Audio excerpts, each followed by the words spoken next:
On the Choose to Think podcast, I will encourage and empower you to engage and optimize your best thought life in practical, meaningful ways so that you can live day by day in joy, peace, and God's purpose despite all externals.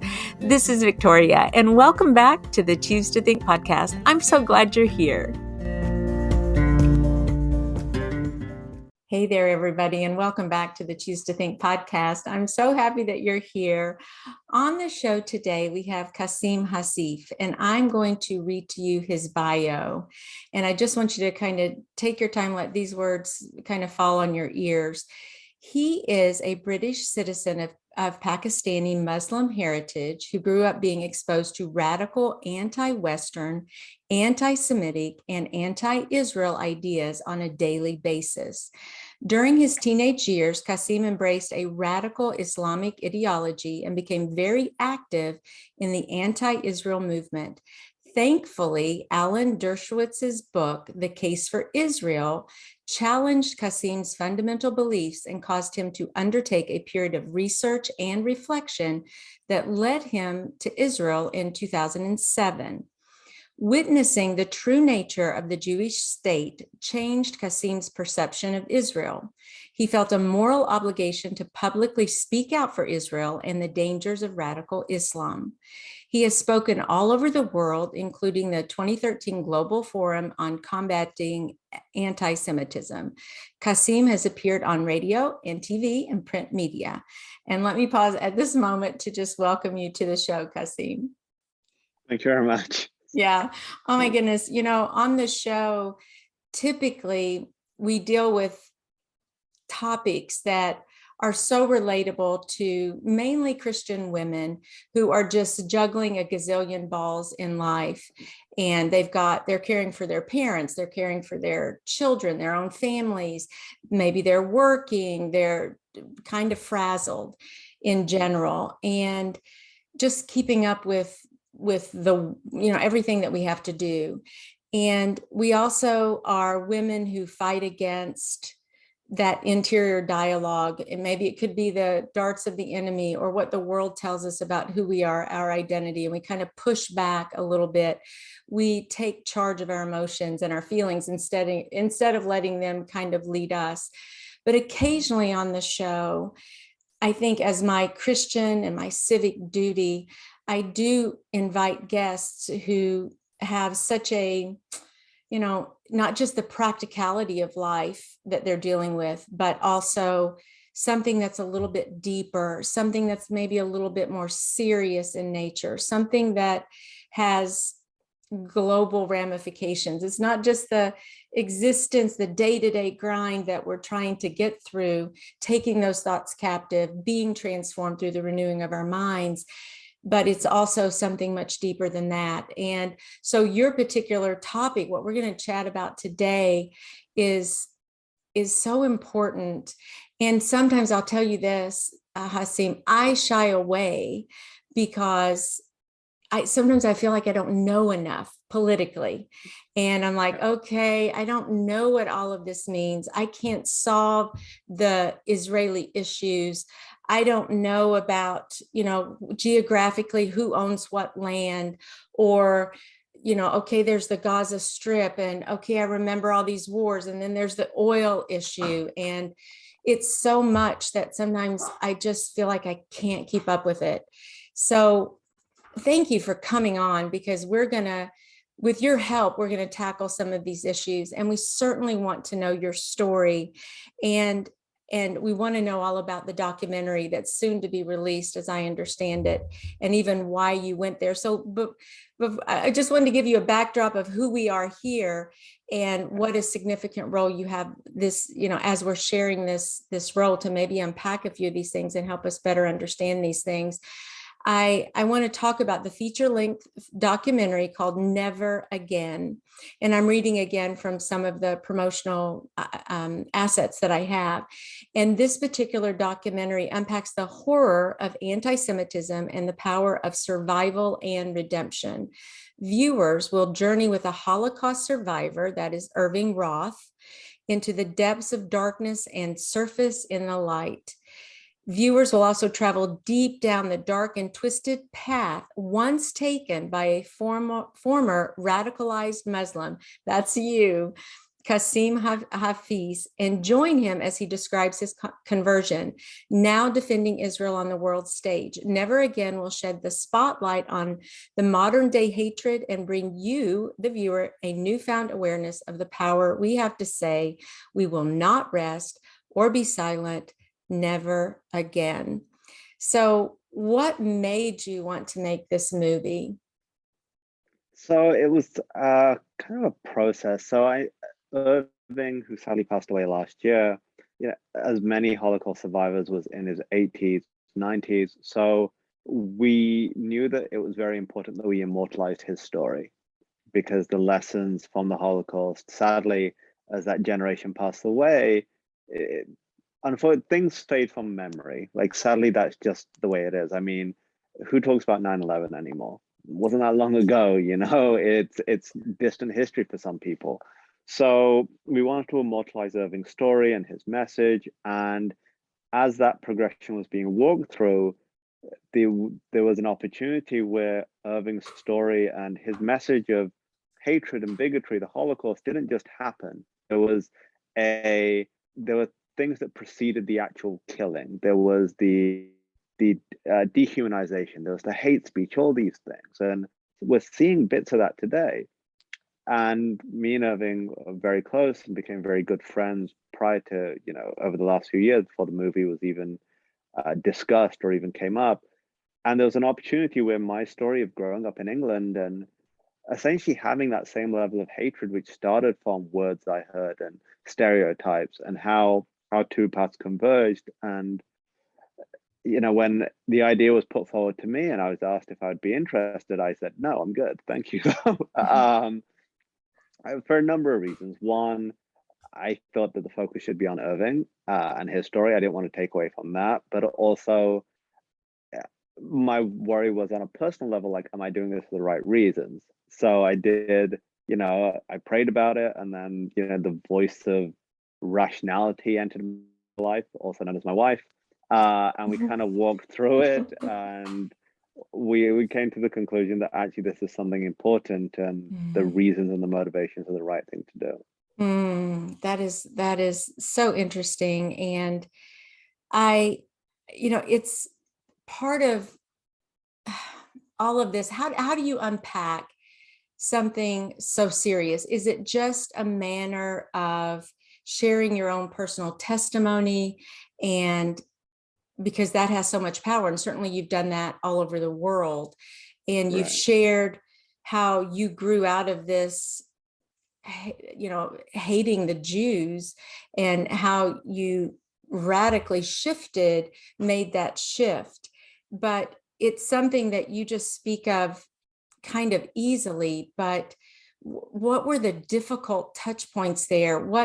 It almost sounds like now, okay, that was just kind of what happened in my life. There was that shift, but was it as easy as that? Or how did you, I'm talking about you personally. I mean, coming into the movie, I'm so glad your wife intervened. But now if we just unpack a little bit more of your story, what was that like for you? So it's always difficult or challenging when you look to the past, because I feel we leave a lot of things out.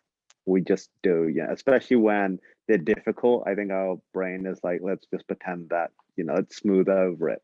So for me, telling my story over the years, it became, I don't want to say routine per se, but it was just routine. I would tell my story, and you have an approach of it is what it is, because to go from something you believe, and this is something that I'm like, now I have a lot of grace with people who have extreme views, not because, I think there's any merit to it, but if that's all you've grown up with, that becomes your truth, regardless of how absurd or vile that belief may be. But if that's all you've been surrounded with, for you, that is just a truth. It's not an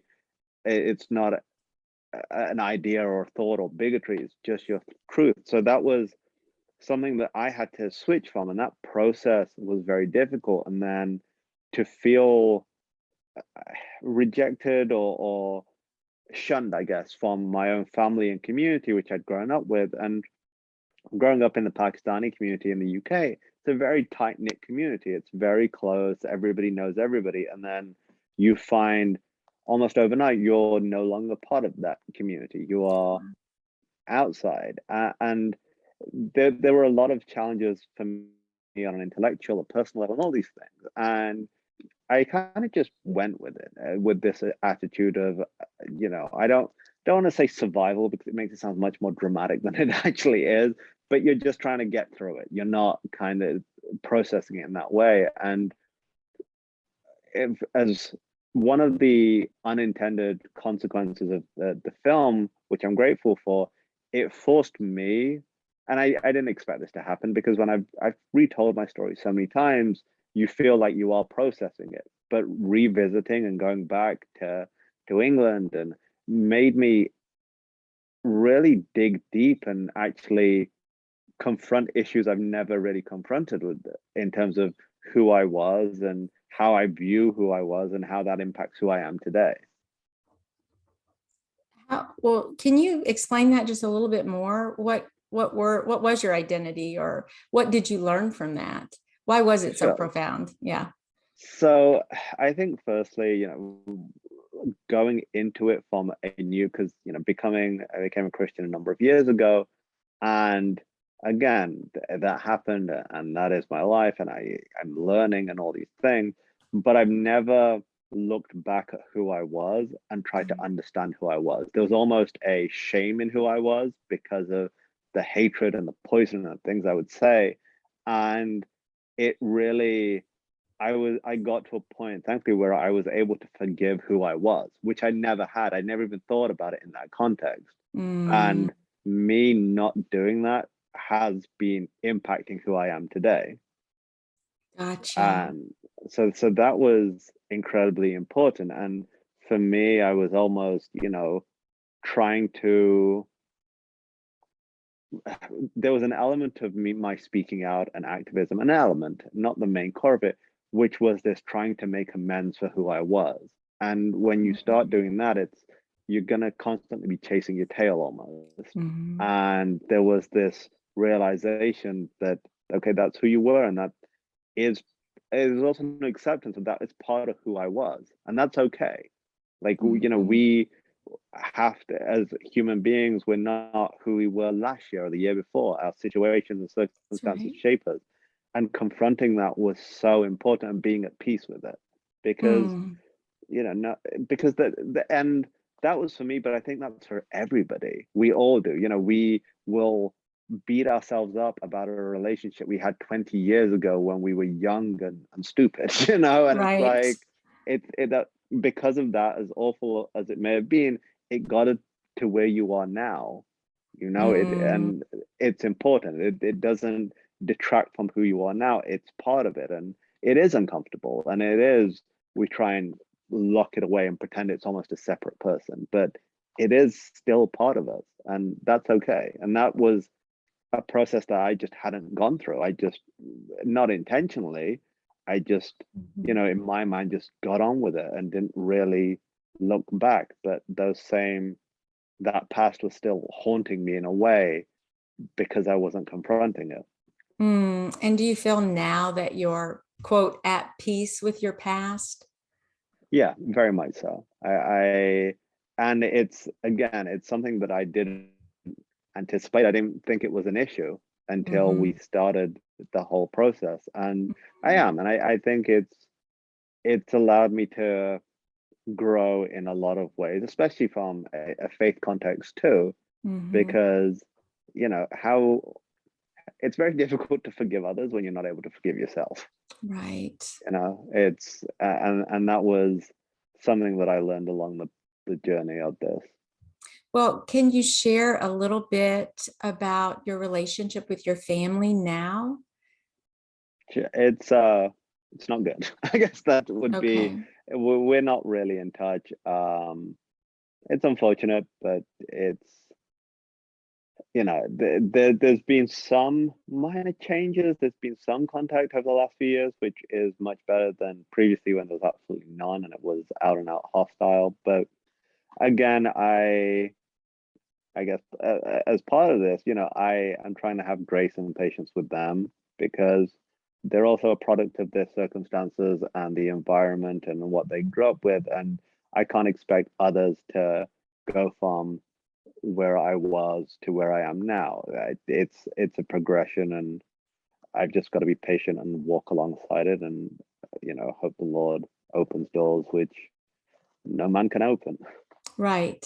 Amen on that. Yes. And I'd say many of us can relate to struggling with family issues. They may not be faith-based necessarily or worldview based, but it can get sticky for so many of us for so many different reasons. So, okay, do you mind if I ask you a little bit about just like the Muslim faith? Like, how would you defend your faith, your Christian faith, with a Muslim? Just in general, I love apologetics. I love the whole aspect of defending my faith. And of course, the Bible tells us that we need to have a word. We need to be ready in season. We should kind of rise to that occasion. And some of my listeners have asked before, well, Victoria, I'm really afraid to share my faith. I don't even know where to begin. And over the years, I've had some Muslim friends or come into contact with like refugee ministries and different things. I live in Kentucky, and we have a Kentucky Refugee Ministries. And my youngest son and I, we taught English. We did a little bit of ESL work with some of the refugees from Iran and Iraq.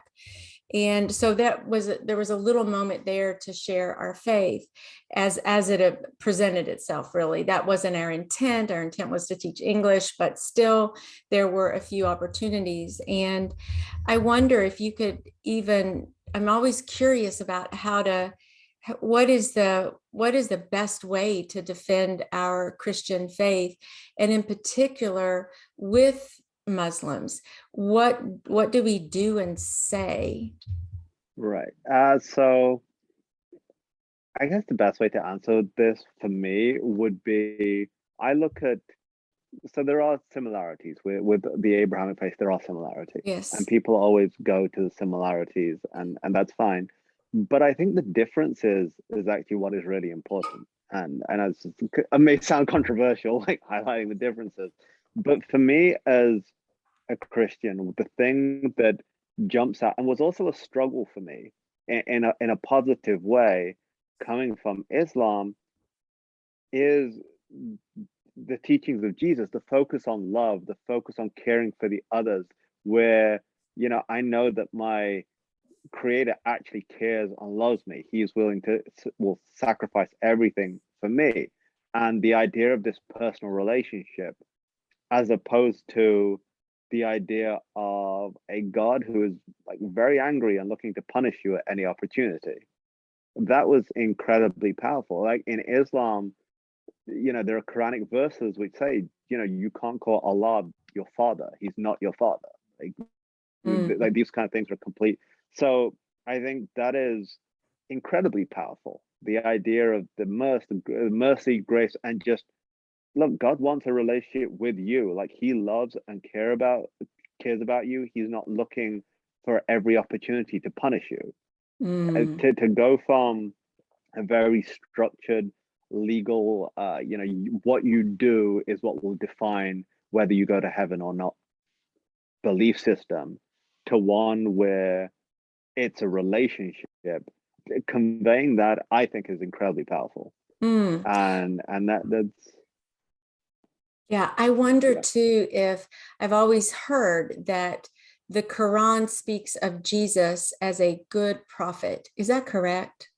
yes. So a conversation I had with a Muslim friend not long ago. Well, actually, I can't remember, the years have blended into in the last few Right. years. But we were talking, and they were very kind of dismissive. I went, okay, let's take this, let's peel this completely back, okay? let's just take Muslim sources. Let's just take the Quran and let's take the Hadith, which are the recorded sayings of Muhammad, which are essentially the two important texts in Islam. I went, you're about to have a child. If you look at the personalities of how Jesus and Muhammad are portrayed in just Muslim scriptures, if you had a daughter, which one of those two men would you want your daughter to marry? Mm. And the conversation stopped there. But yeah, so Jesus is seen as the most important prophet, other than Muhammad, who in Islam is seen as the final and most important prophet. But the Quran speaks very highly of Jesus, and 90% of those, the teachings in the Quran are essentially taken from the Gospels. It's stories from the Gospels with certain changes here and there, but the Quran speaks very highly of Jesus. And again, it's something that needs to be highlighted. I think one of the, not to go on too much of a tangent, but before I became a Christian, some of the ways that people tried to share the gospel with me just had me shaking my head in absolute confusion. I was like, oh my God, this is horrible. Like, well, I don't know. I get what you're trying to do, but this is offensive. You're not gonna win anybody over by offending them instantly. Right. What were those ways? Because I want to make sure I don't do them. So people would come, and this happened more times than I can remember, which is troubling on multiple levels.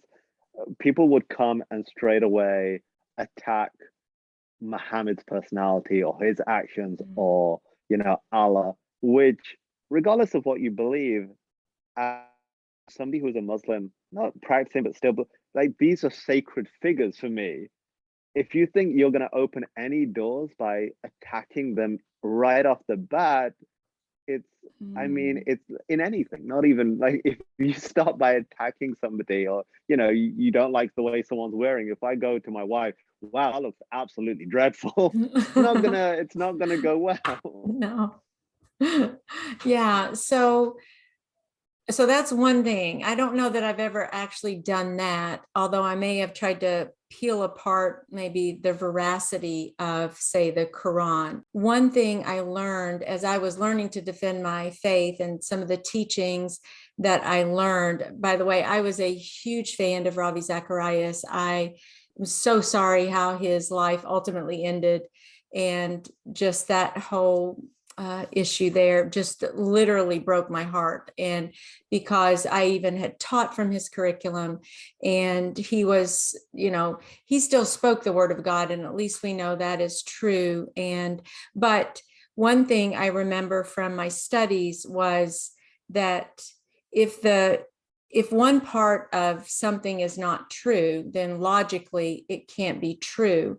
And so the argument was using the fact that the Quran said that Jesus was a good prophet against itself, because if you look at what Jesus said about himself and study him, then he would either be a lunatic or a liar, but anything but a good prophet. And so it kind of was a built-in undercut jab in that way. And I've always remembered that. And that's actually, it doesn't matter who you are or what your faith background may be, you got to reckon with Jesus. And if he's who he says he is, then we better be bowing our knee. If otherwise, he is a lunatic and a liar, but we can't call him just some good person. That's not, that doesn't work. Yeah. Right. No, 100%. I think it's so important to, as common, and that's one of the important things. It's not always possible, but building relationships is so key, because I think I understand, even from a personal perspective, when I became a Christian, there is this zeal to want to share with others, but you can't turn into a salesman. You've got to remember that relationship, because that's so important. But as relationships develop, I mean, just looking at the impact Jesus had, on a logical sense, it makes no sense. Here, it didn't expand through conquest. It didn't expand through, invasions. And yes, empires later on adopted Christianity, but the gospel spread in the midst of brutal persecution. All of the disciples died horribly, yet it reached like it does. Like, how is that even possible? And before cell phones and internet and all these things, Right.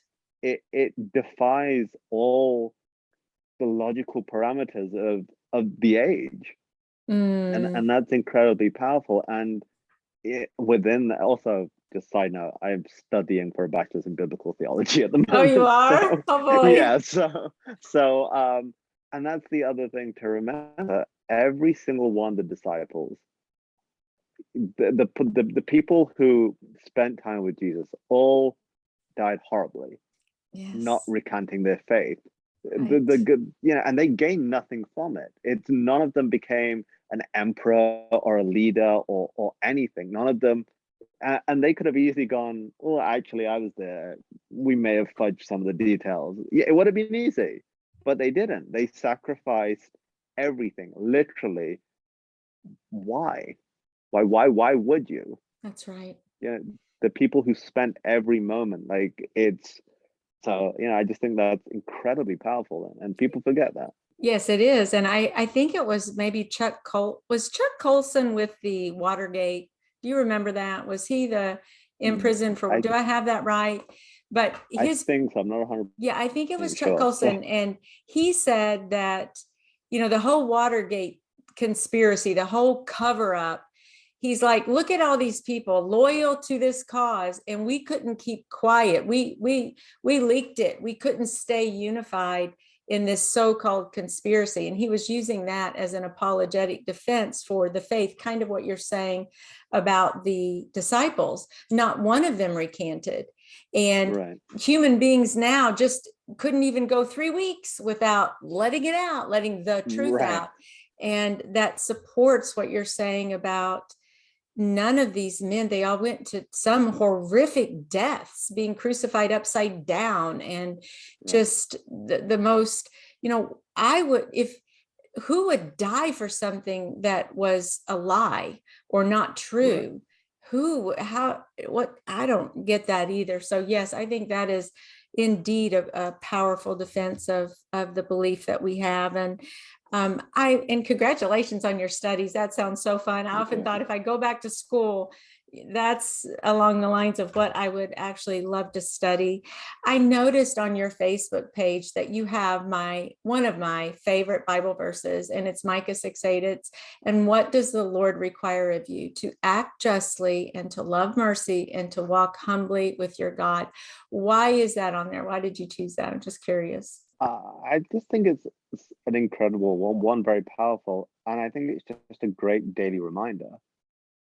It's it's it's one of those things which I think encapsulates what should be at the forefront of our mind when we interact with others, and all the and what we do and how we make choices. Because, and this is for me at least, I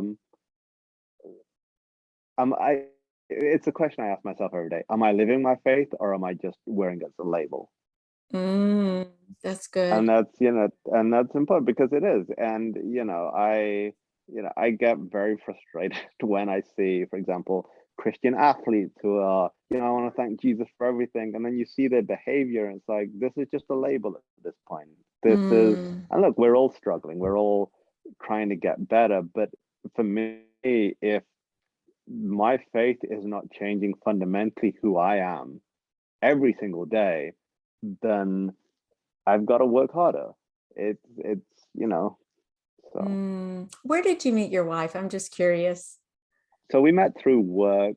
She works for a pro-Israel organization. I spoke at one of their conferences, and we became Facebook friends, and then that was it. We didn't talk at all. There was no spark or anything. And then we randomly started talking. I messaged her, and we started talking and hit it off. And funny story with that. So when I first became a Christian, because it wasn't certain if I'd be going back to England or staying in Canada, there was a lot of kind of uncertainty at the time. It was not really talked about because the dangers if I went back to the UK were very real. So we're talking, and me and her are, like, really hitting it off just by text message. And she's like, "Look, I'm just gonna be very straight up with you. I can't date someone who's not a Christian." I was like, "Well, funny story." So, but yeah, so that's how we met, and then dated for a while, and then got married. Oh, that's awesome. And you're living now in Canada, or are you in the US? I In can't the remember. US. You are. Okay. Yeah, she's from Florida originally and refused to live somewhere where it snows for 8 months of the year. So That's right. Okay. Oh my. Well, I want to go back to the movie. And this is where I read some astounding statistics. And we always hear about history and the revision of history. yeah. And I'm a home educator. I home educated my children for 19 years, and I have 4 children. They're all grown and married now. And but one of the reasons that we decided to home educate was because we didn't want the public school indoctrination and the misinformation, and not calling Christmas break, calling it holiday, just all of Yeah. that stuff that we wanted to kind of get away from. And but I worry so much for children now, and I can't almost get my mind around this. And I wonder if I'm just naive, if I don't pay attention enough, if I, like I said, kind of at the beginning, it's so much easier just to turn away from that and not even talk about it. Because Right. in a way, we women were, I'm just trying to get dinner on the table so we can get to soccer practice. Okay. Right. And it's like, hey, how can I take up this cause? And what I'm trying to pitch on this show, as a matter of fact, the episode that dropped today, I actually talked about the Robb Elementary School shooting, which is a rather serious topic. Obviously so. Our nation is grieving, we're mourning, we're upset. But by golly, life is going on for so many people. And I'm privileged to have a little teeny platform. And I just felt like the Lord was saying, Victoria, push pause on this. So I kind of switched and did a different episode to drop today because I wanted to address that. I didn't want to just ignore it this time. And then it was so funny that your interview would be today, because I thought, oh my, that's another kind of more serious topic. And it's so much easier just to look away than it is to Right. really think about these things. And these are the statistics that surprised me. It says the Anti-Defamation League has reported that anti-Semitic incidents in the US reached an all-time high in 2021 with 2,717 incidents, which was an increase of 34% from 2020. What? And then this, in 2020, a Pew Research study showed that 45% of Americans did not know that 6 million Jews died in the Holocaust. And then it goes on to say, now as we see scenes from Ukraine of the refugee crisis and mass destruction not seen since World War II, we need to be reminded that even in our modern day, incredible violence remains a threat. What do we do with all of this news? How do we handle such atrocities? How do we deal with this? That's like $1 million question. Do you have an answer by chance? I think it's challenging because it can go to extremes. People get so absorbed by the constant bombardment of news and information. And look, sadly, and here's the thing, if you sat and watched the news all day, you would be afraid to leave your house. Mm-hmm.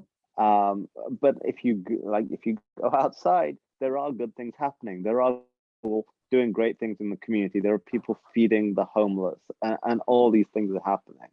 But I think that on an individual basis, we have to try and focus on what we are able to influence positively, like genuinely. And this is like, I say this from personal experience because it's so easy to get absorbed by every big news story and become emotionally involved. And there's a point where actually this is harmful to you. Like you have Mm-hmm. no control over this.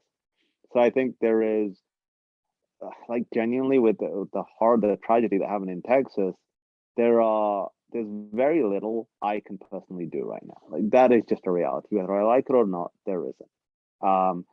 I have prayer, which I'm very grateful for, and that's of course, always the first step forward. But it's what can I do to make the world a little bit better? Like what can I personally do? What can I talk to the people in my circle? And even if it's just being kind to the stranger, those things make an impact.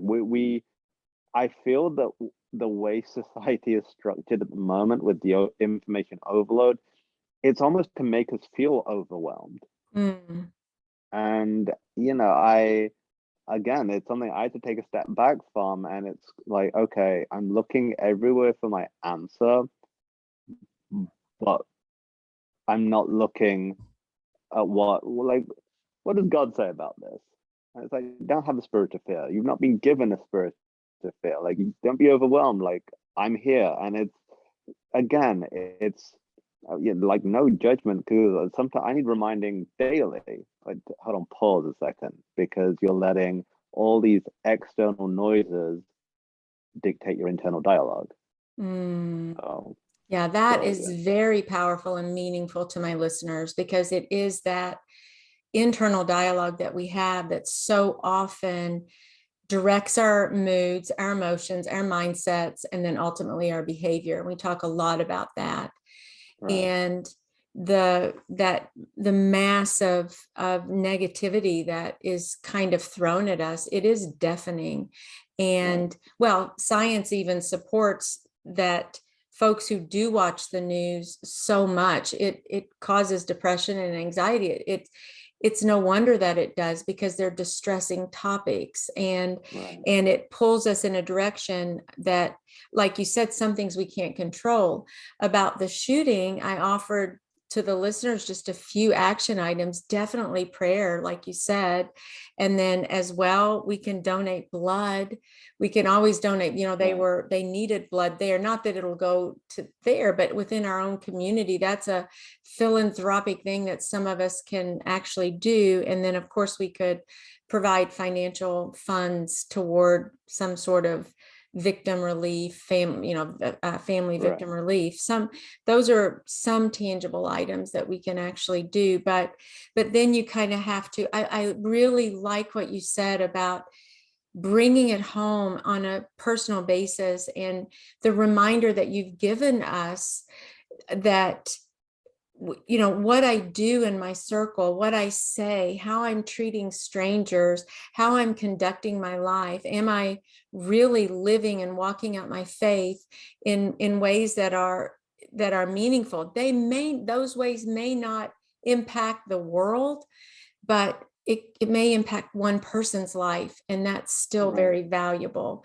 You, on the other hand, Kasim, you have a big platform, and your voice is being heard. And I don't doubt that that's been so bumpy, and you've had some loss or some sadness even mixed into all of that. But the bravery that you have demonstrated, and standing up for,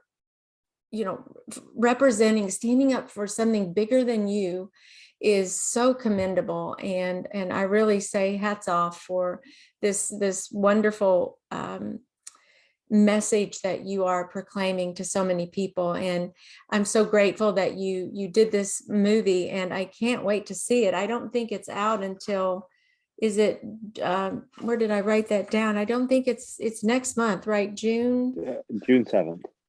Oh, so it's just here shortly. Yeah, June 7th. And I did wonder about your relationship with, let me get with Alan, was that his name? I think. What was your, the Holocaust survivor's name? Irving, not Alan. Yes, yeah. Irving Roth. Yeah. Can you talk a little bit about that relationship, how that developed? Yeah, so it developed initially. We met when I was invited to take part in a speaking tour that Christians United for Israel were doing very early on after I'd left England. I met Irving for the first time, and we just hit it off. Like, Irving was funny. Like he was very funny. Like he was just a lot of fun to be around, had a lot of energy, and it's I like, and it sounds very cliche, but I've never met anyone like Irving, and like he is like sincerely missed. But we just hit it off. Like I also like I enjoy a good joke. Irving was just funny, and you know, when you're with somebody, everyone who was on that trip, when you're with a group of people for a week solid, going from campus to campus, like a bond forms.